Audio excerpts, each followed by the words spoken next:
क्या आप जानते हैं कि बाइबल में एक ऐसी भविष्यवाणी है जिसने आने वाले समय के बारे में सब कुछ पहले ही बता दिया है?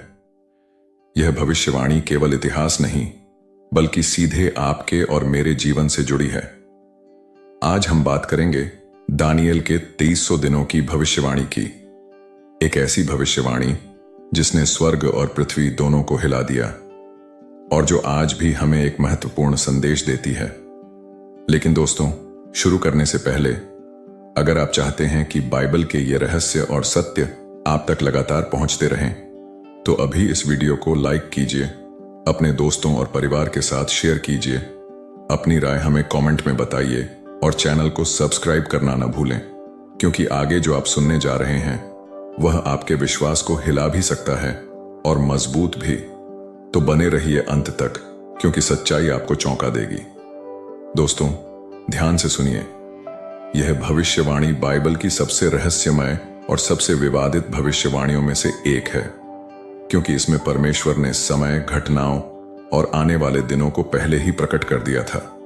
अगर आप इस वीडियो को अंत तक देखते हैं तो न केवल आपका विश्वास मजबूत होगा, बल्कि आप यह भी समझ पाएंगे कि दुनिया आज जिस मोड़ पर खड़ी है वह कोई संयोग नहीं, बल्कि पहले से लिखी गई परमेश्वर की योजना का हिस्सा है।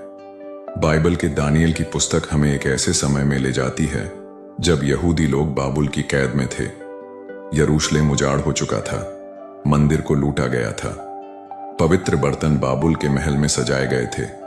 दानिएल एक युवा यहूदी जिसे बाबुल के दरबार में लाकर राजा के सेवक की तरह प्रशिक्षित किया गया था। लेकिन दानिएल सिर्फ एक साधारण युवक नहीं था, उसका हृदय परमेश्वर से जुड़ा था। वह अपने चारों ओर की मूर्ति पूजा और पाप से घिरा हुआ था, लेकिन उसका विश्वास अडिग था। दानिएल अध्याय 1 वचन 8 कहता है, परंतु दानिएल ने यह ठाना कि वह राजा के व्यंजन और दाख मधु से जो वह पीता था अपने आप को अशुद्ध न करेगा। यानी दानिएल ने शुरू से ही ठान लिया कि वह इस अंधेरी दुनिया में रहते हुए भी परमेश्वर के प्रति विश्वास योग्य रहेगा। अब समय बीतता गया। दानिएल ने कई राजाओं को बदलते देखा, नबूकदनेस्सर, बेलशज्जर, दार्यावेश और फारस का कुसरू। लेकिन इसी बीच परमेश्वर ने दानिएल को ऐसे ऐसे दर्शन दिखाए जो इतिहास और भविष्य दोनों को उजागर करते थे। दानिएल 8 में लिखा है कि एक दिन दानिएल को एक रहस्यमय दर्शन हुआ। उसने देखा एक मेढ़ा, राम, जिसके 2 सींग थे, और फिर एक बकरा, गोअट, जिसके एक बड़ा सींग था। ये दोनों टकराए और अंततः वह बकरा हावी हो गया।